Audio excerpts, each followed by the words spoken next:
15 seconds.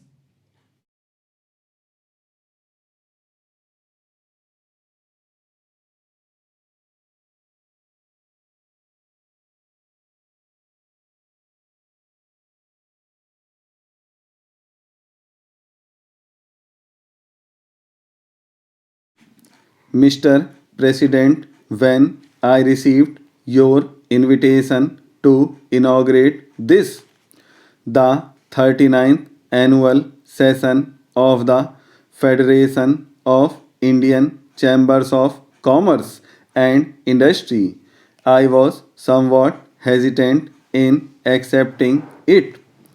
I was aware that since independence, each annual session of the Federation has been inaugurated by the Prime Minister. This, in fact, was the main reason for my reluctance. These annual meetings are beginning to become almost a ritual, and I am not much of a believer in rituals. I am also not happy about the tendency to turn to the Prime Minister to inaugurate every function of importance and to consider that a function which is not inaugurated by the Prime Minister is only of second rate importance. I feel strongly that other cabinet ministers, as also people in public life outside officialdom, should perform such functions far more frequently than they are at present doing.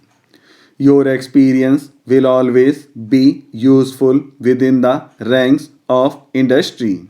The younger group feels that it is not fully playing its part. I have often spoken of my intention to keep in touch with the younger generation. I am calling together some younger industrialists, technicians, and managers from both the private and public sectors to discuss concrete and specific problems within the broad framework of our basic objectives.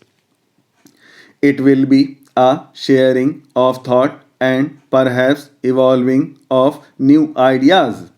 Dynamic changes are needed now in attitudes and functions. In your address, Mr. President, you have pointed out that India is still a depressingly poor country and expressed concern that we have not succeeded well enough in our effort to fight poverty and develop our economy. Poverty is indeed the central problem facing us, and it is the way in which we set out to tackle it that we as a nation will be judged. It is a long and arduous battle that we have to wage. It calls for clarity of purpose, for determination, for unity. It demands of us all the perseverance, the discipline, the hard work of which we are capable. Slowly and steadily, we shall be building a new and progressive nation in which even the poorest in our country will be able to enjoy a minimum level of living. There will be fuller employment, more widespread facilities of education and health, greater opportunities for youth, and less inequalities of income and wealth. After you had shown so clear a recognition of the challenge of our situation, I was a little disappointed, Mr. President, to hear you suggest that we would be well advised to have a smaller fourth plan. After a detailed analysis of all the relevant considerations and a recognition of the limits of the possibilities open to us, one may come to any conclusion about the size of the plan, but to suggest and propagate that a smaller plan is desirable for its own sake and that it may even help in our fight against poverty is not convincing. There is no question in my mind that we have to mobilize our resources to the limit of our capacity and use these human and material resources in a coordinated and efficient manner.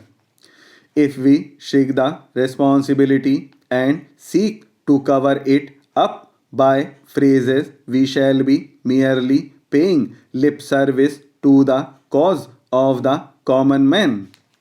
It is not with caution and circumspection that we can win the war against poverty, but by our capacity to take risks and to accept burdens and responsibilities. This does not mean that we should not take the greatest possible care in the husbanding of our resources. I am anxious to seek advice on the methods by which we could achieve a higher rate of growth in our economy and ensure better performance in every sector of our activity with lower investment or input of resources in general. I do not deny that our performance in the recent past has fallen short of our expectations. We could have done better in many directions. However, let us not belittle our achievements. There is much in our record of the last three plans of which we can legitimately be proud. Let us not forget that the current level of industrial production is nearly twice of what it was in 1955 and we produce a large range of commodities which we did not produce before.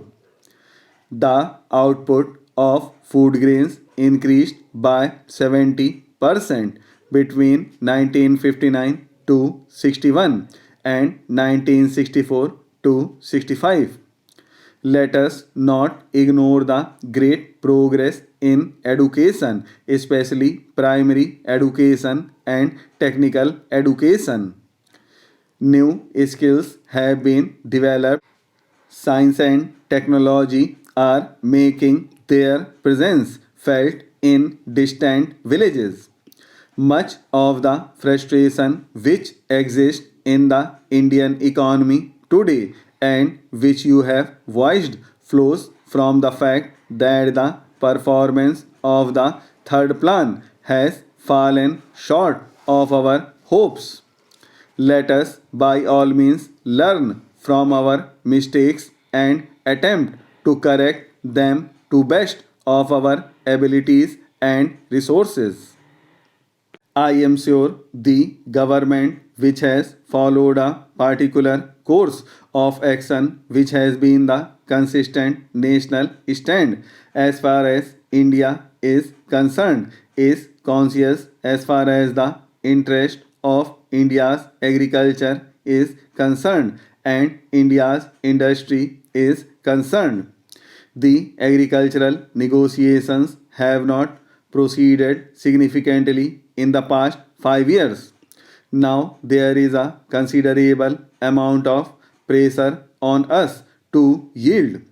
The Indian position, in short, has been that unless our agricultural farmer is really a sustenance farmer, he cannot complete with the subsidized farming as far as the United States is concerned, the European Union is concerned, and the other subsidizing nations are concerned. We must bear in mind that as far as these areas are concerned, nowhere in the world foreign policy and trade policy necessarily go together. Europe and United States are occasionally raged against each other as far as trade policy is concerned, though they may have the best of political and diplomatic relations with each other. Because ours is a sustenance farmer, he cannot complete this huge amount of subsidies that the developed countries give.